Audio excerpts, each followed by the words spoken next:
Meditation doesn't have to be sitting still and having an empty mind. The journey is such a beautiful thing because we are all on a journey. You want to make sure you have some kind of distribution plan, or at least have an idea of it, because you can make this really amazing film and it only gets seen by your family and friends. Old Hollywood is still intact. Every horse runs hard, but when they win, and they know it, they've got this little sass about them. It was pretty rough. I had to go into the water and with my med pack, swim to the beach, treat these guys, put them on my back, swim out to the helo.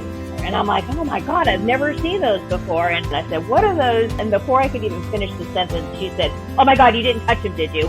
Even if monarchs go away and we never see one again, because there never will be monarchs again if they die out, it is just a little indicator of larger threats to humanity. My dad said, so what were you guys doing in the desert? I said, we were taking nude photos. Hey everyone, welcome back. I hope you had a great week since the last time that we got together. I am back from Alabama and it is such an incredible state. I had such a great time, especially because of the reason that I went there, which is to see my son graduate from WACS, which stands for Warrant Officer Candidate School. So he is now a warrant officer and I had the honor to pin him during the ceremony. It was such a moving ceremony. I feel so privileged to have been a part of that, and I'm especially thrilled that I got to see my son Cameron. So, I talked last week about how beautiful Oklahoma was, and I have to say Alabama is pretty dang spectacular. Forests and fields for miles. There's rivers and lakes. It's just lush and gorgeous. And it's so funny because I've talked about my fondness for insects and bugs. And as I was passing a lot of these fields, I was like, ooh, I bet you there's some really cool bugs in there.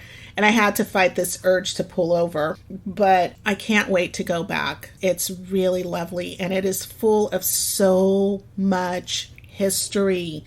Incredible. My son and I went to Montgomery, so we got to see the home where Martin Luther King Jr. lived and walk through that neighborhood, the church where he was the pastor, the Alabama Capitol building, and then there was Hank Williams Sr. There is a amazing statue to him there in Montgomery, and also the museum. And we found out that had Hank Williams still been alive today, he would be 100 years old this coming Sunday. He was born September 17th, 1923. He would have been 100 years old this year. And coming from Los Angeles, that is a big deal, right? You're going to do a month-long celebration for somebody as big in country music as Hank Williams is. Maybe even stretch it out into full year events, just sprinkle it with events, and of course do something really big on that week or that month, right? But here I go, walking into the museum party month, let's keep it going. What do you guys got going? And it just shows this huge cultural juxtaposition where they're like, oh, come back next week because on Friday and Saturday and Sunday, which is his birthday, we're going to be doing something special. And it was so quaint and cute and a little bit of a bummer because I really wanted to do something big. But, it was big, right? Because how often do I get to visit these places? And the museum is pretty comprehensive. That death car was definitely in there. I talked about it last week, so I'm not going to do that again. But there are rooms upon rooms upon rooms of everything Hank Williams. That is really cool to see. So it is worth going to. And then we went over to the memorial and grave site, which is right there at the Oakwood Cemetery. And I used to really be into country music, in the late 90s and early 2000s, when Dwight Yoakam and Alan Jackson and Randy Travis and all of those guys were out. So I do have this honky-tonk playlist, and Alan Jackson's Midnight in Montgomery is on it, which is a masterpiece of a song that's completely sprinkled throughout with clues about who he's singing about. And then at the end, of course, he says, Hank's always singing there. And it's about Hank Williams and going to his memorial. So on the way out there, that's what I was listening to. And the pièce de résistance was going to F. Scott Fitzgerald and Zelda Fitzgerald's home. They lived there for a couple of years in Montgomery and wrote some books there, and it was just a nice tour. And here's the cool thing about that. When they left, I don't know how many owners there were in between, but the last person that owned that home subdivided it. I know, sacrilege, right? But subdivided it into 4 apartments. And it's like in this swanky, I think it's called Candlewood or Oakwood. I will put it in the show notes. So if you ever go to Montgomery, you can go check it out. They restored the bottom floor, but the floor upstairs still has 2 fully furnished apartments that they rent out as B&Bs. It's right around the corner from Alabama State University. We really just packed our day full with everything I just told you about. We did in one day. I don't know how I did this, but I almost forgot about the Fitzgerald home. And so I'm like, oh my God, we got to like zip over there. The nice thing is that everything's like 5-minute drive, maybe 7, but I mean, it's all right there. And so I get on my navigation system. I guess it was like taking me through the university, but there was a game and all of these streets were blocked, and I literally thought that we were going to be late. But it's a great place to go if you have a kid at ASU, if you have a soldier at Fort Novosel, if you're just going to Alabama to go and check out some of the history and some of the cool stuff. It is a little bit far from Fort Novosel. I think it's like an 1.5-hour drive to Montgomery. But what a cool place to stay. You could say that you stayed at the Fitzgeralds.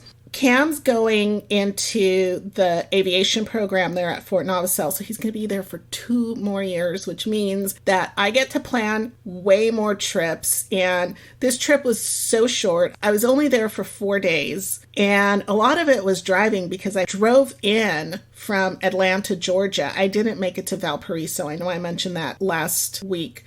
I missed my flight. It was terrible. It was really terrible because I missed it by like 2 minutes. They had me waiting at the wrong place, and I started racing over to the right gate. The walkway was being pulled off away from the plane, and I ran over to the desk to find out when the next flight was, and it was 6 hours later. So it's 3 hours to drive from Atlanta, Georgia. It just didn't make sense for me to stay there for 6 hours, to fly for an hour, and then to get a rental car to drive for 2 more hours, and then get up the next morning, race over to the graduation where I was one of the honorees that got to pin their soldier, and I just was not going to do that to myself. So I drove the 3 hours to Enterprise. This is so hilarious. I was just talking about my fondness of bugs and insects. Guess what their mascot is?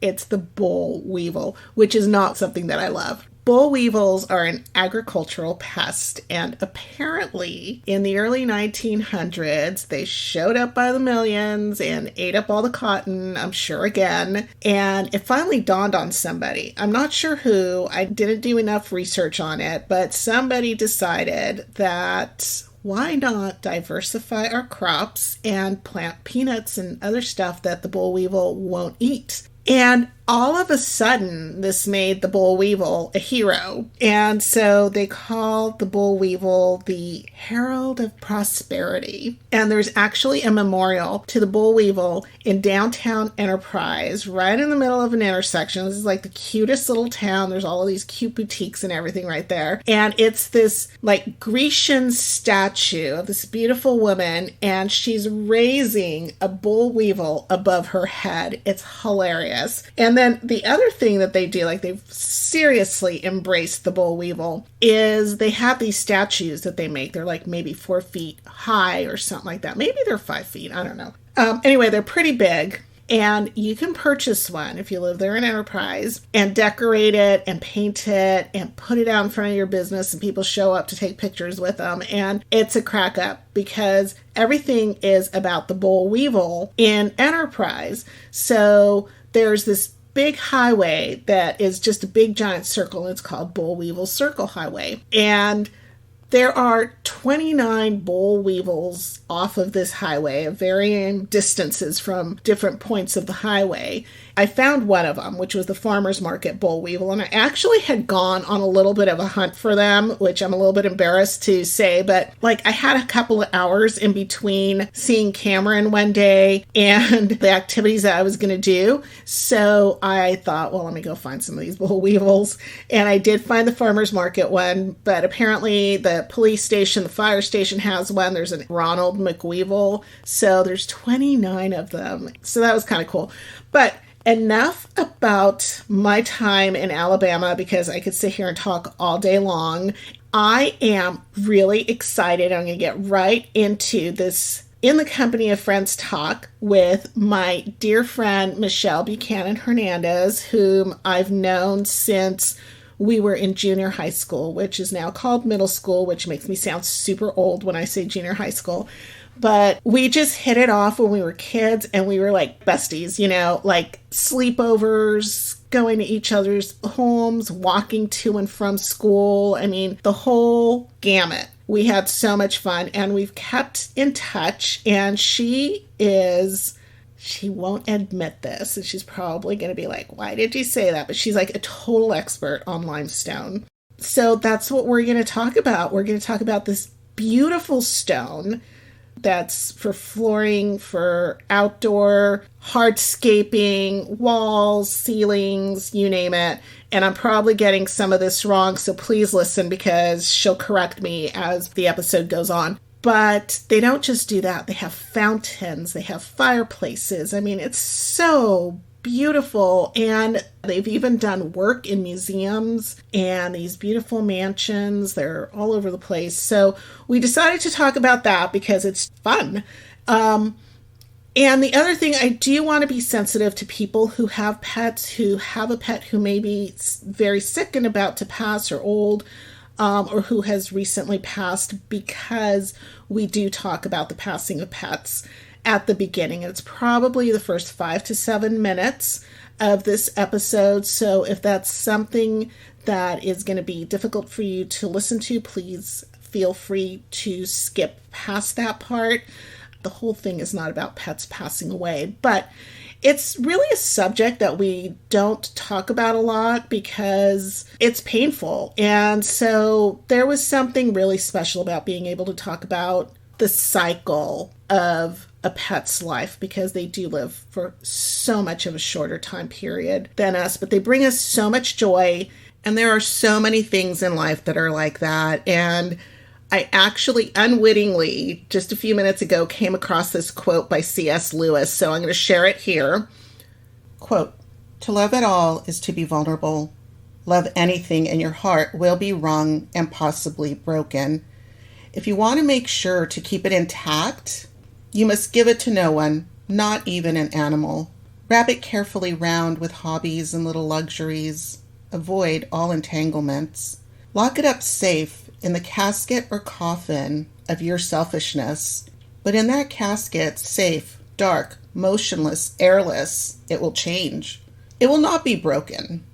It will become unbreakable, impenetrable, irredeemable. To love is to be vulnerable." End quote. And with that, please grab a cuppa and join Michelle Buchanan Hernandez and I in this week's In the Company of Friends talk. Enjoy. They have to get used to hearing your voice again. Hi, puppies. Good morning. I'm going to put him outside and leave her inside. Okay. I'm sorry. It might be a little bit better. We can hope. She's in heat right now, so I've got double the issues. Oh, my God. She had those babies in April, and we have a spay and neuter appointment on Saturday the 3rd. Oh, so you're just trying to get through. Oh, my gosh. I really didn't plan on a second heat. I've never had a dog go into heat twice in a year. Oh, boy. So how are you keeping them away from each other? So the first week, there's really no interest. As of last night, that changed. Oh, my God. I was looking at the calendar. You've got over a week and 1 day. A week and 1 day. So one of them will be going to the office with me. That's a perk. I am allowed to take them with me. And then we will bust out the crate and she'll sleep in the crate and we'll block the kitchen and the laundry room off. So he'll have half the house. And we waited to do him because he's a giant and you're supposed to wait until they're 18 to 24 months. And then my mom died and my aunt died and nothing like that was getting done last year. So sorry. So thank you. So we're a little tardy, but we also never had any intention of getting the female. And she and her brother were found on a bridge in Long Beach. Aww. And somebody else alerted me. And my husband was like, well, we should go and see these two strays, siblings bouncing off of each other. They're very good. They're very loving. What breed are they? Great Pyrenees. Oh, yeah. They're big. Yeah.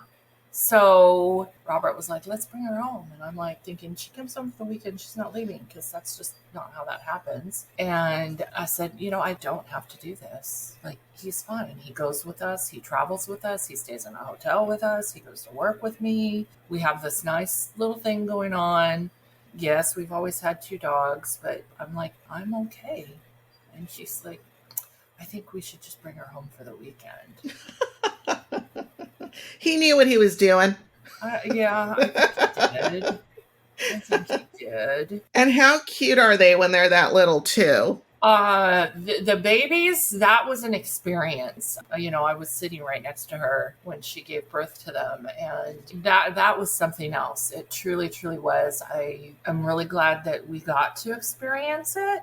We will not get so lucky as to only have 2 babies again. And by the time they left here, the one male who left last was about 2 inches shorter than his mom. Oh, wow. How long did you have him for? I think he was 11 weeks old when he left.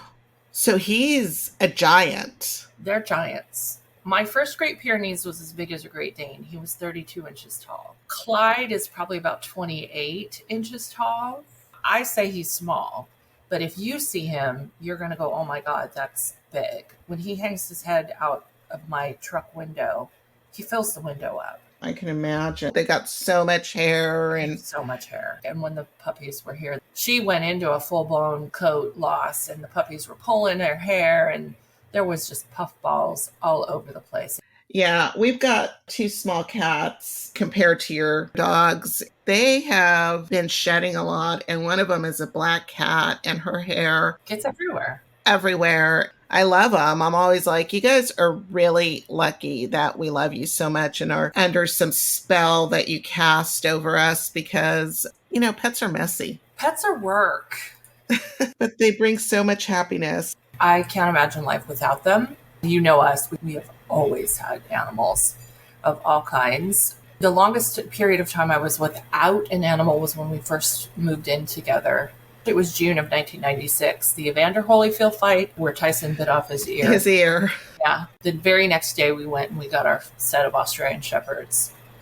Lost the male, still had the female. Those are those dates you don't ever forget. Right. We very kindly, compassionately put the female down Memorial Day weekend, 2008, and June 8, I had another set of dogs. Came home from work, bottle of wine in hand, and he looked at me because those were just not things that happened. And I said, I can't do this. The house is just entirely too quiet. And he looks at me like I had 5 eyes, and he's like, you have 2 teenage girls. What do you mean the house is too quiet? And I'm like, I need my dog. I need a dog. We ended up with 2 of them again. The male passed away early. Piper picked her rescue quite by accident. And that's how we ended up with our Great Pyrenees. Noah was born in 2020. I was gone for 5 days. I came home. It was April 1st, the day before her 12th birthday, and she passed away.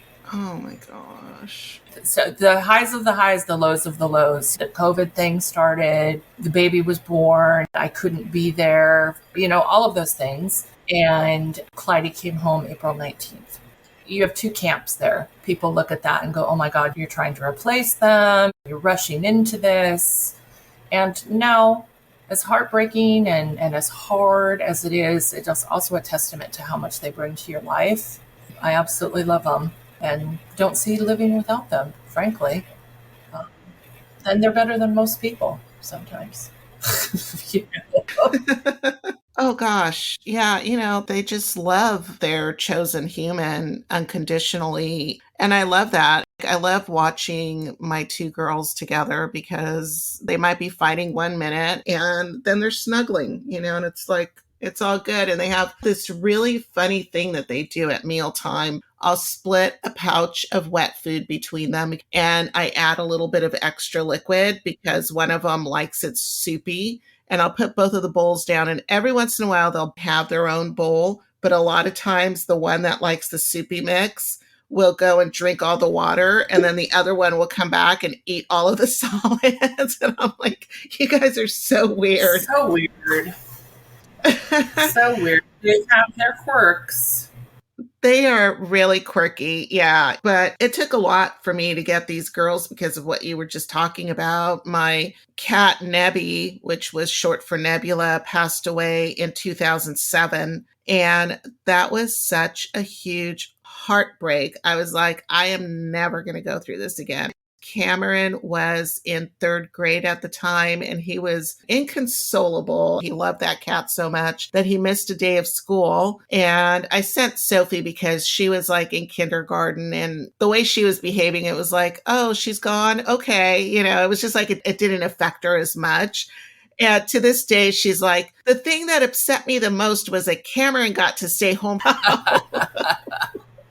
These two, they were in a home where they couldn't stay, and we went and picked them up, and I'm really glad to have them. But every once in a while, I'll think about that day is coming. There's a guarantee that day is going to come, and it's like, oh man, it's going to be so hard. It's devastating. Yeah. It is indeed a loss because, again, of what they bring to your life and the things that you get to experience with them. And no matter, for dogs, what do you get? 10, 12 years sometimes. My mom had a German Shepherd that, was almost 17 years old. She got her right before I was born. So I literally grew up with this dog. Yeah. And they just don't live as long as we think that they should. And it does that to people. You either shut it off, that's it, I'm done, I'm not doing this again. And then lo and behold, they pop up at the right time and it's just supposed to be. Or people never do it again.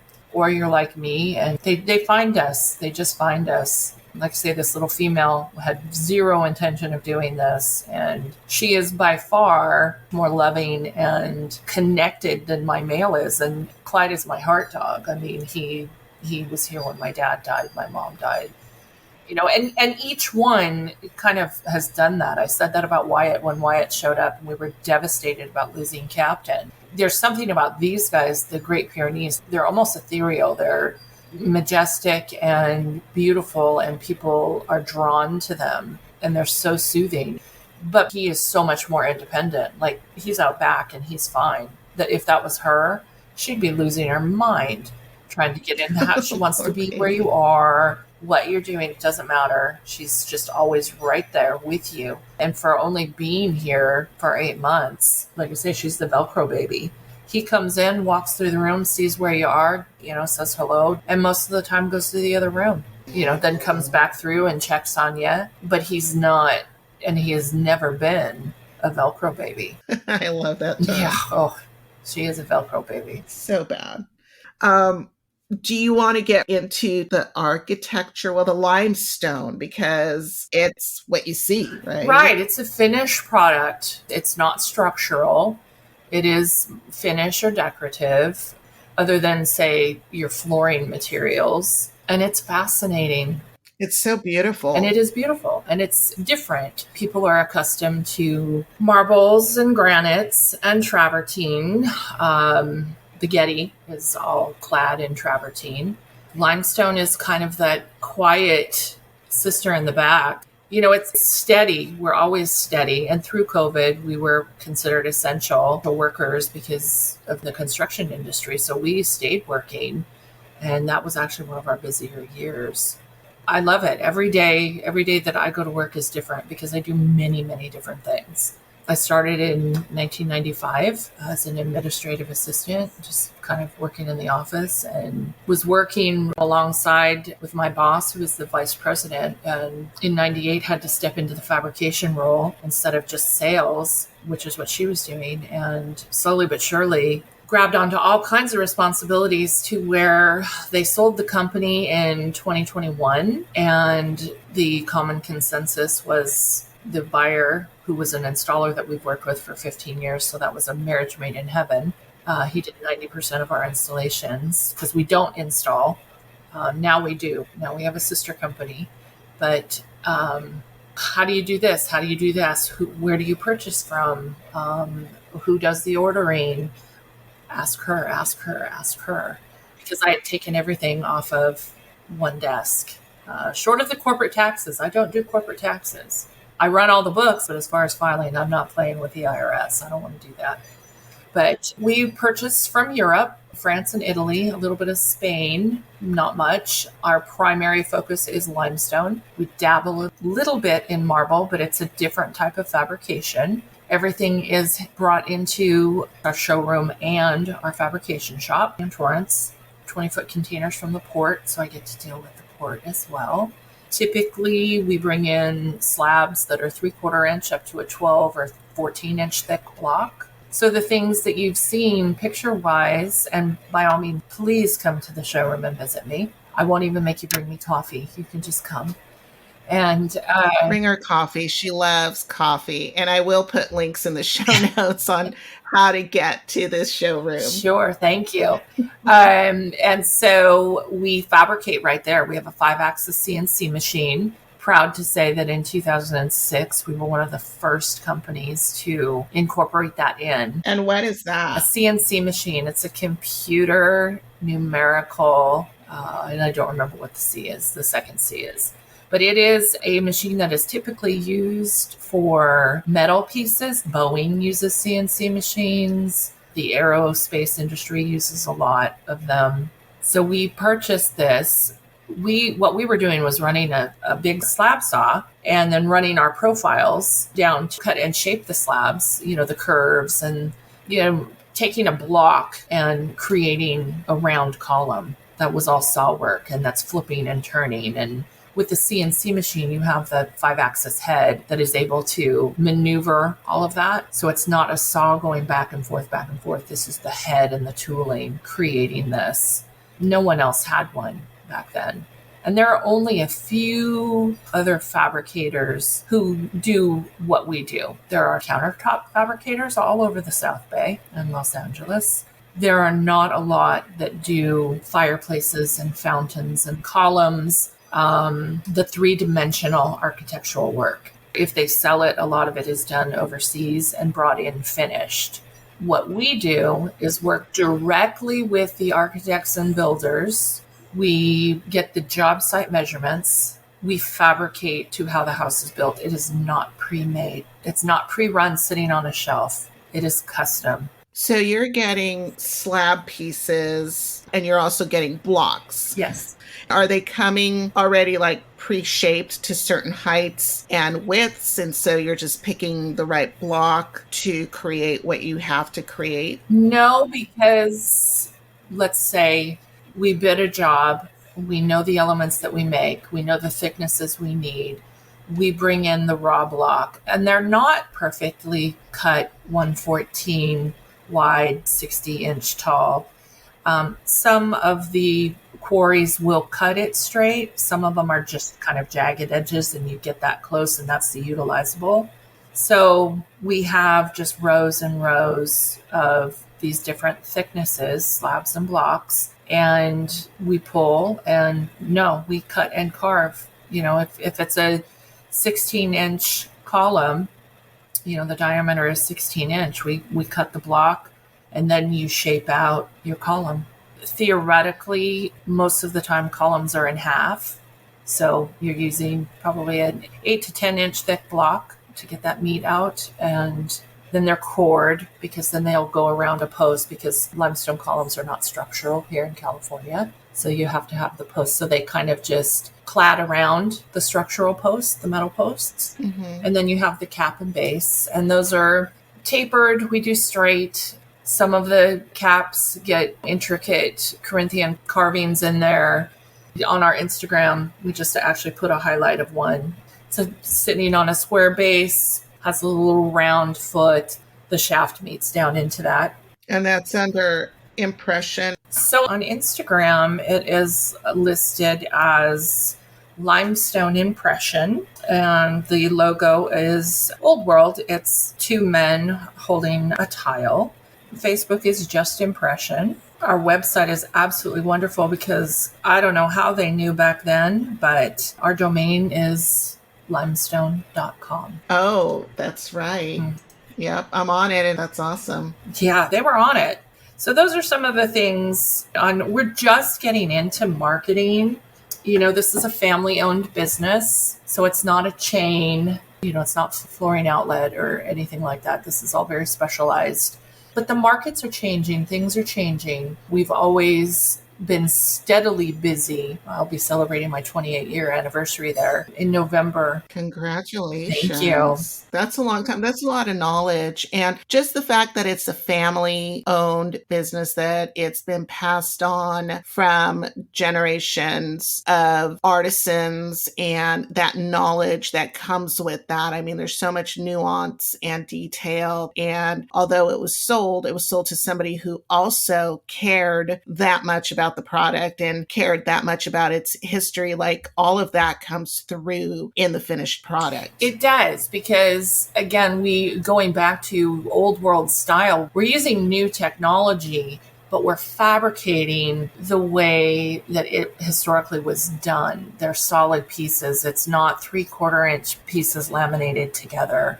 These are solid. Everything, every piece that we fabricate is hand finished. Whether it's just honing and smoothing the saw marks out, or we're doing antiquing and distressing, which again goes back to that custom feel. I can do a fireplace design 10 times, and all 10 times it's going to be different. If it's the dimensions, the stone choice, the finish, the size, the stone itself, there's always, again, different nuances and characteristics. There's shells, there's fossils, there's, depending on the stone you choose, there's some striations in there, little bands of color if you're looking for that. It's custom. It's always different. Do you do the designing as well? No, that's just one extra hat that I don't wear.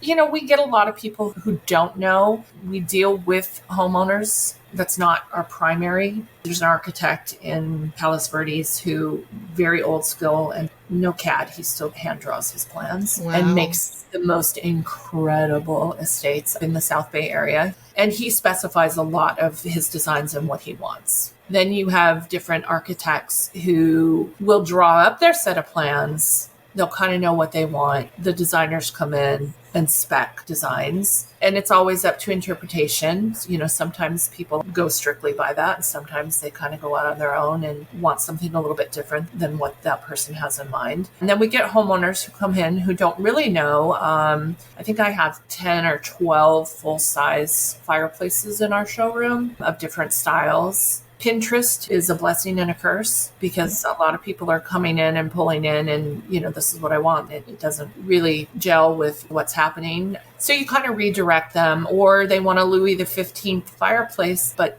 the space that they have, it needs to be 8 feet wide. And that's not really what those fireplaces are made for. So then you kind of give them options. So in that part, yes, a little bit of design work, but I'm not a designer. I know what I like, and if you ask me, I'll tell you. I like swervy curvy. I'm really not a fan of modern. We do it, and we do it well. But if you ask me what I want in my home or somewhere else, I'm a little more on the traditional side. Mm-hmm. Yeah, I'm just sitting here scrolling while you're talking, and there's some really amazing work there. And I saw the Santa Barbara Museum of Art is in there, and It looked like some cathedrals and those amazing ceilings in it. There's so much that goes into crafting this finished product for the rest of the build. Absolutely. The Santa Barbara Museum of Art was a project that we did. There's a second phase that's going to be going into that. That architect was Bob Kupiak up in Santa Barbara. This was an amazing project. The very first picture you see in the scroll, those steps are 6 inches thick. They're solid. They're solid steps. And that glass banister and railing is just on point. So we did the flooring, the stairs, we did the arch surrounds, so much in that project. And again, there is another phase that's coming up that we are anxiously waiting for. That's going to be a lot of fun. That was nearing completion when they called for COVID. It was a Thursday night and California was talking about shutting everything and everybody down. Yeah. And at midnight, and these guys had an opening. Oh, gosh. Yeah. And so midnight, we got a letter saying construction is essential. So we worked, the installer, Patagonia Stoneworks, finished it out, and it's beautiful. It's beautiful. I've not made it myself yet up there. I was up one day and it was closed for a private event, but a couple of our other people have gone up and seen it, and it's phenomenal. And the art that they have in this museum, when you think of some of these pieces, you naturally think of the Getty and how huge the Getty is. That's what it looks like from this photograph. Yeah, there's some amazing pieces in there, I've heard. That's so impressive. And then I saw something else where it looked like cathedral ceilings, or I'm not sure because I've gone past that. That was a recent post. And that is a groin vaulted ceiling going down, and then you see the door on the other side. So there's the columns are there, and then the groin vaulted ceiling where it's curved and comes down and sits on top of the column. That's a local home. Wow.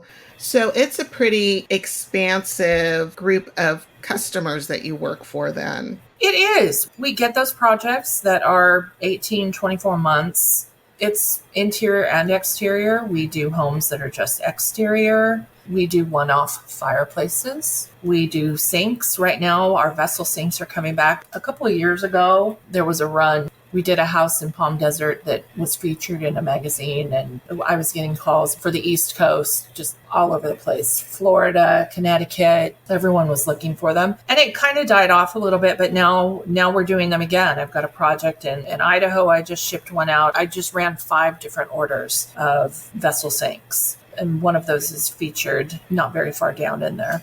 Again, it's a range of clientele. The rich and famous, I'm going to call us our everyday people who just really want something unique to themselves in their homes. And it's going to last basically forever. It is going to last forever. It will outlast us. Yes. And, we get a lot of that. Oh, you cannot use limestone for a fountain.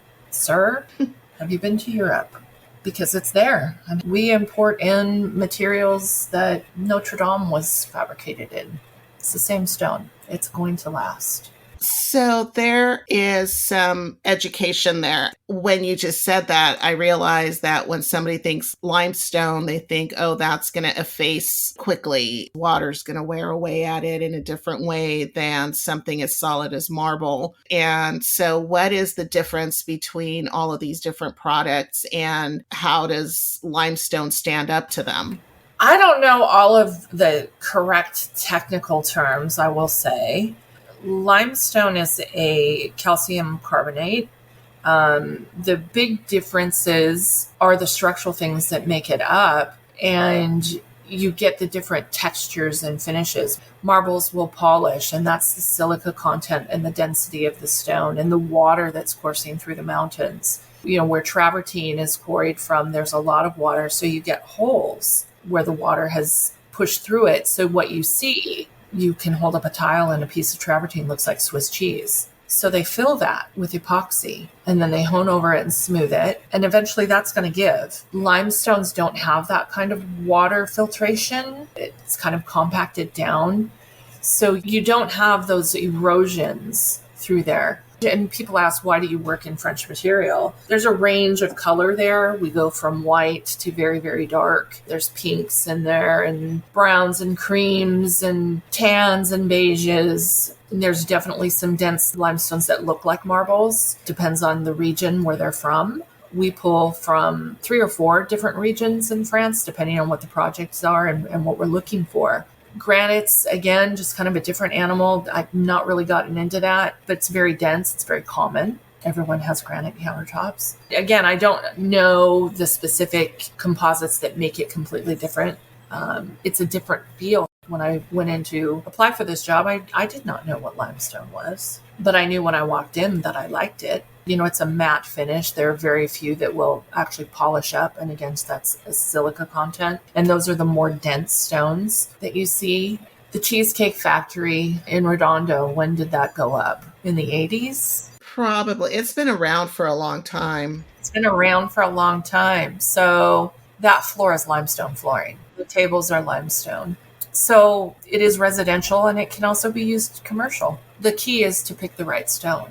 And now I do know what's applicable there. And if you came to me and said, I really like this, I want to use this as flooring, I'm going to tell you, no, that's an architectural stone. That's not what we do, unless this is what you're looking for. So that, by the way, the Cheesecake Factory opened in 1988 in Redondo Beach. Okay, yep. So that's been around. It's lasted almost, we're looking at 40 years, and it still looks great. Mm-hmm.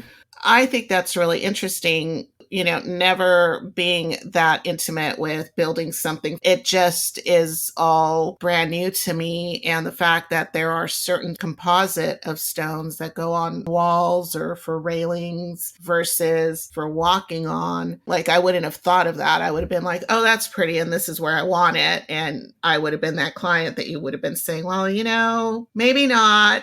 But let's go look at this other stone. Maybe you can find something similar here. I have something that's similar that will do the job better.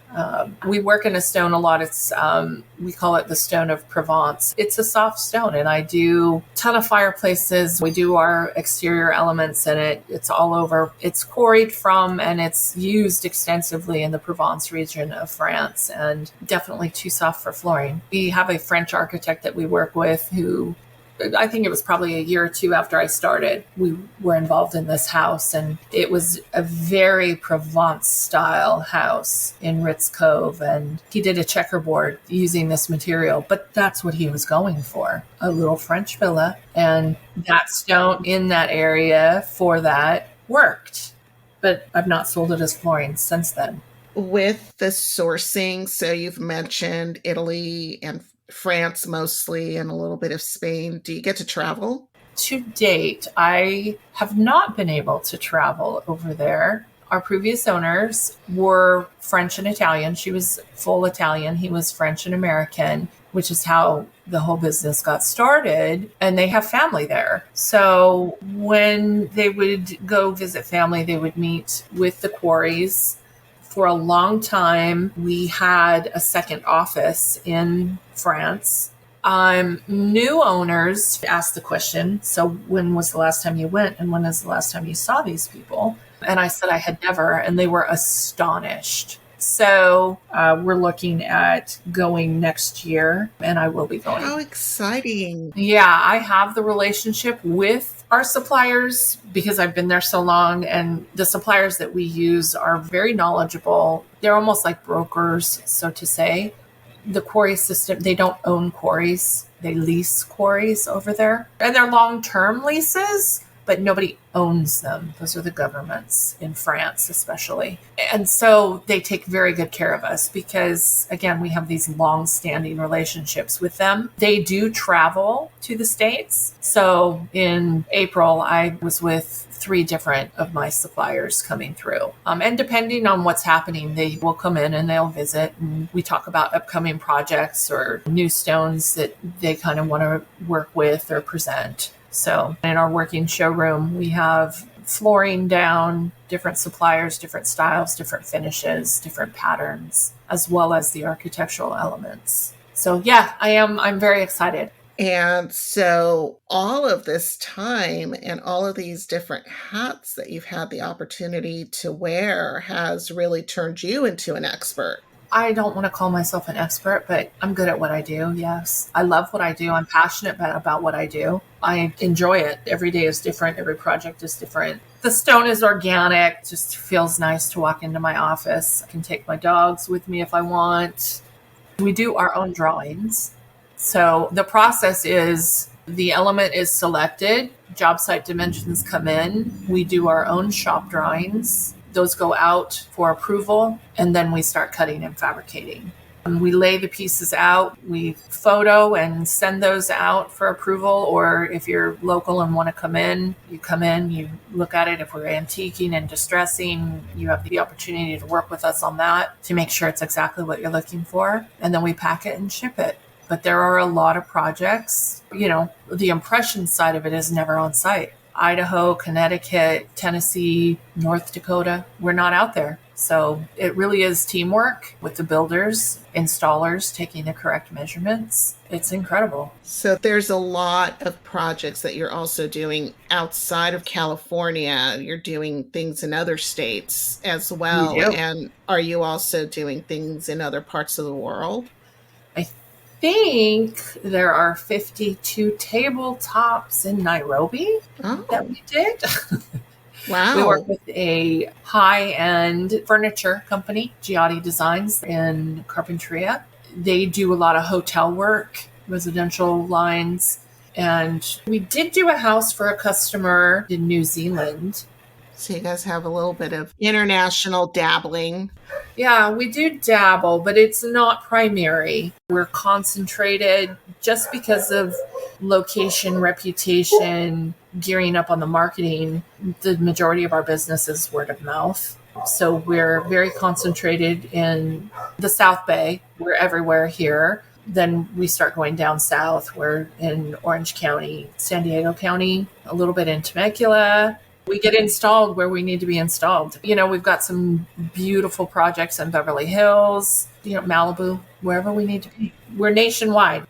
So we have a steady client base, again, with the architects and builders and designers. And with that, you don't always deal with the end client. We've had some fascinating end clients, but non-disclosures, we don't really talk about them very much, but we've met some very interesting people through the years, and they do come to the showroom, and it's fun. Yeah, I bet. I was going to ask you, do you have a favorite project? I can't say that I have a favorite one because they're all my favorite. I'm involved in projects from the time you walk in the door until the final piece leaves. I can't really say that I have a favorite because they're just phenomenal. That's like picking your favorite child. Some days it's this one and some days it's that one. It's just such a tough thing. But earlier when you were mentioning all the different stages in this process, and it just kind of drew a parallel for me between what you're doing and seeing, even though they're very different, and what I do and see when I'm working on a film project. We've got a goal, a focus of where we're trying to get. And I'm working on one character, one scene, and somebody else is doing the same thing. And then we watch it go from this idea to paper to a screen. And it's just an amazing process to see all of those steps. And I see some parallels in, you've got this raw stone quarried, shipped to you, turned into whatever it is, and eventually it becomes a star. Absolutely. I don't consider myself a very creative person, but the creativity that goes through this, the choreography to get it all done, and as you say, the star, the final piece, it's amazing. It's gratifying. All the things that I really didn't know that I needed. Graduating from high school, this is not where I saw myself. I did do a little bit of this with my dad when we were building custom vehicles and exporting them to Japan, which is what I was doing before I got this job. So I guess I should rephrase that I didn't think I was a creative person, but I really do like seeing the nothing of before and the final pieces that go out when it all comes together. And it's amazing. We were getting empty, kind of going off topic a little bit, but we were getting empty van shells from GMC and Chevrolet. They literally were coming in from the factory with a steering wheel, and we were building those custom vans back in the 80s and 90s. Yeah, I remember you guys working on that. Yeah, a lot of them were exported out to Japan at that time. And it was, amazing. There was nothing there. And then you had this completed rolling vehicle and a different industry for sure. But again, walking out into the yard and just seeing slabs and blocks and, then going into the second warehouse and the machines and saws are going and things are happening. And then you go into the other warehouse and we're in the final stages of finishing and layouts and photoing them up. It just kind of gives your heart a little thrill. Like one of the last steps that you personally handle is getting those photographs out there so that the installation can begin. And then one of the last steps of the project is you getting those photos back of where everything went. So it's definitely got a flow. Definitely has a flow. It is extremely satisfying and really makes your heart smile if the clients get to come in and see it, having them see their dream. We also have a carver who is French. He was trained in France, and part of what they do is the restoration of all of those historical monuments over there. That's part of their formal training. So it is a hand-carved product that he does. And those elements are very exciting, very specific. And having those clients come in, sometimes there's some happy tears. Yeah, it's like getting a master walking into your space there. Speaking of that, something you said reminded me that I was reading the website and it said that you guys also have done statues. We don't do a lot of statuary. We've done some busts. We've done some angel carvings and things. Going back to the 5-axis CNC machine in 2006 and being the first one, we purchased a brand new machine last year that has the capability to do statuary. And right now, one of the test pieces we did was Michelangelo's David's head. So if you would like to see a local bust of David, you can come and visit me. It is not in marble, it is in limestone. But that speaks volumes as to where the machinery and technology has come in. But I also want to reiterate and really highlight the fact that it's still hand finished. So a lot of people are importing from internet companies online, and the carving, there's no depth there. It's kind of cookie cutter. When you see something that's truly hand finished and hand done, there's a nuance, there's a depth, there's a movement that happens that a machine can't really replicate. And so that's an important thing to know. We have the ability to do it, haven't done a lot of it to date. And again, we're client driven.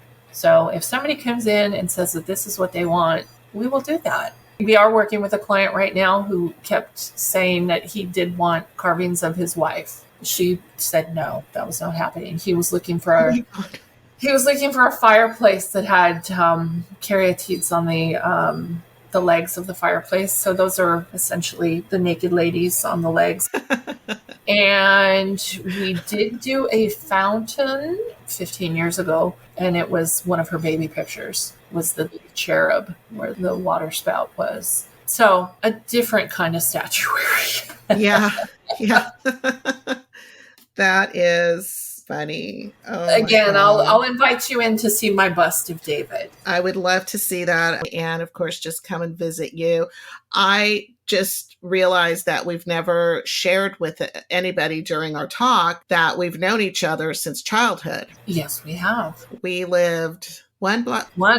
1 block. And in fact, I drove down that street this morning. Did you?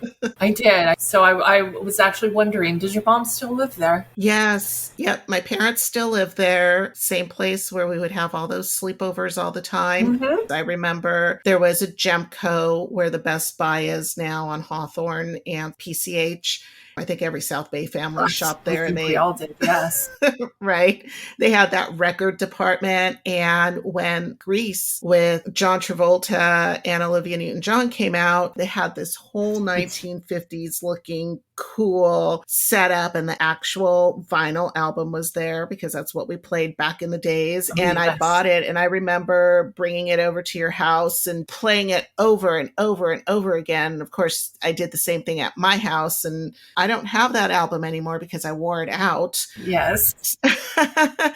But I remember we would just go back and forth all the time to each other's homes. And there was this one time where we decided to go through the backyards, and we just thought, well, you're just on the other side of these homes. Right. We can go through the backyards. I think we did that quite a few times until somebody got a dog.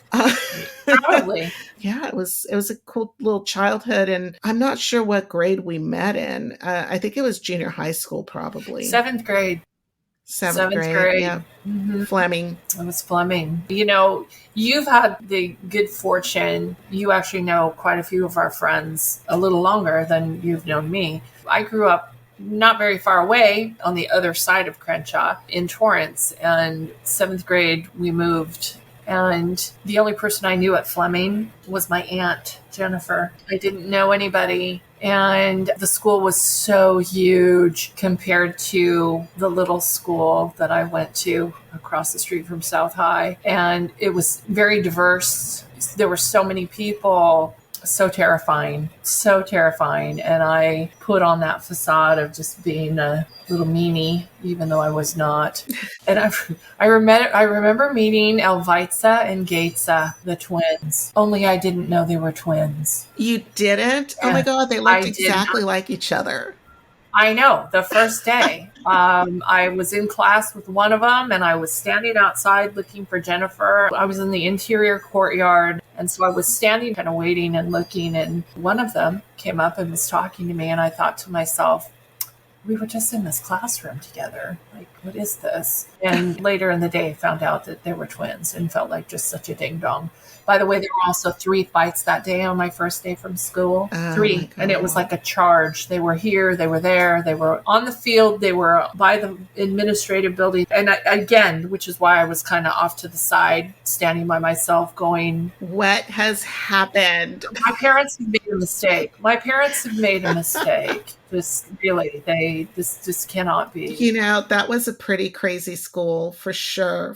But, I remember now that you mentioned Jennifer, at some point we met in whatever class we had together or classes. We probably had a bunch, and you probably sat right behind me or a couple of seats behind me because they would always seat us alphabetically. And so we became friends. And then we found out that we only lived 1 street away from each other. And somehow we convinced our parents to let us walk. It was like a mile and a half or something. I mean, it's a little bit of a walk. It's not crazy. It's a little bit of a walk. I think it felt like a mile and a half, but Lamina's not really all that It's not. big. So maybe a mile.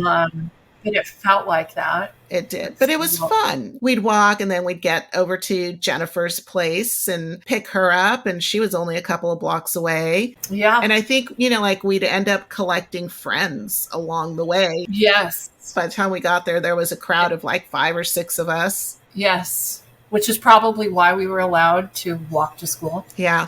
Number one, it was different. We did do a lot of walking. My girls never walked to school or walk home. They were always chaperoned by somebody. But yeah, definitely strength in numbers. A lot of good times. Yeah, fun times. Mm-hmm. Well, also we were like so dang young, So. Well, so this is really funny. Well, before I hit the stop button, and then I'll tell you the rest of this, is there anything that you wanted to add? What I would like to add, I guess, is, number one, highlight again that everything that we do is custom and unique, making it absolutely your own. It's done in the old world style, very classic, and it's almost a lost art. There aren't many carvers that do this by hand. It's been here for 20-something years. I've been there 28 years. I've got two guys who have been there 3 or 4 years longer than I have. And you don't find that in a lot of places. This is it's a unique industry. It's kind of its own little niche, and it's fascinating and fun, and it's an investment in whatever you're doing. We are into a lot of custom homes, and I love it. I love everything about it. I'm extremely proud of the company. I'm extremely grateful to be involved in it as heavily as I am. And come see me. That's so awesome. I'm really dying to come and take a look at that. I just imagine your warehouse is probably a lot like going to a beautiful gallery. There's a lot of fun pieces in there. It's always kind of in a state of, we're moving things around. I had a big octagonal fountain and somebody walked through and I want a fountain like that. That's what I want. Okay, give me 2 to 3 weeks. Give me their dimensions. No, I want that. Okay, that's what we'll make for you. No, honey, you're not understanding. I got my truck. I got my trailer. We're going back to Carmel. I want that. Oh, my God. So did they get it? Well, of course they did. I don't say no. I don't say no. So it's always a work in progress. We're always doing some stuff, which there again makes it exciting. We've got designers come in and use our conference room, meeting their clients, and that way they can walk and talk. And it's right there. It's readily available. So we do open that up as well. So you can see the stones. They can see fireplaces. They can see fountains, columns, sinks, door surrounds, whatever it is that they're looking for. Nice. Yeah, that is a beautiful fountain. Lucky person. But I know that you're going to come up with much more beautiful pieces for a long time to come, make a lot of clients very happy, and beautify the world one limestone tile at a time. Or element, absolutely. I'm very fond of saying as the tile turns.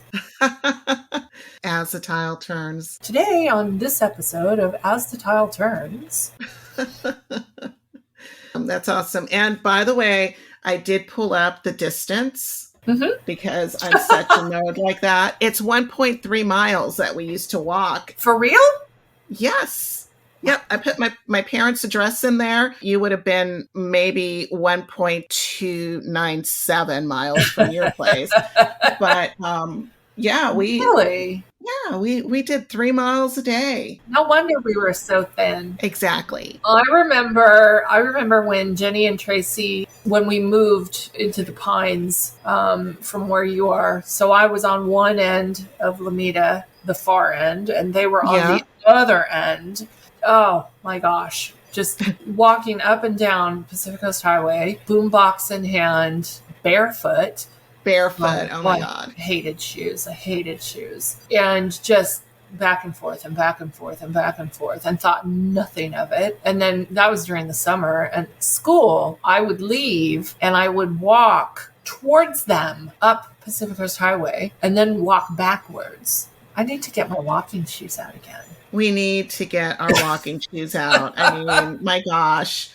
It's funny how those things just fall away. You become an adult, and we live in Los Angeles, and it's just kind of a way of life because nothing is very close. We don't have a lot of walking cities. No. Now that we're talking about it, I'm definitely going to add a whole lot more of it into my activities. That was so much fun catching up with Michelle and learning about this fascinating industry that she works in that's just full of beauty and luxury and just a lot of information that I was never aware of. I'm really looking forward to going to her showroom and checking out the bust of the David, as well as all of those other beautiful products that she has in there. So if you are interested in learning more about limestone impressions, please check out the show notes. I have links up. Please also keep sending in your questions and comments. I read all of them. And if you have a fun, amazing, or inspiring story, or just a story that you want to share, drop me a line. I'd love to hear it. The world needs more amazing stories. Please also take a moment to rate this episode, because your ratings really do help move this podcast closer to the top of searches so that my friends and I can reach more people. I'm looking forward to sharing more upcoming In the Company of Friends talks with you. So be sure to follow me on the socials and the .com, all at the Quaintrelle Podcast. That's TheQuaintrelle Podcast. I am Sil Annan, the Quaintrelle, and until next time, I wish you passion, adventure, a little luxury, a lot of fun, elegance, and beauty.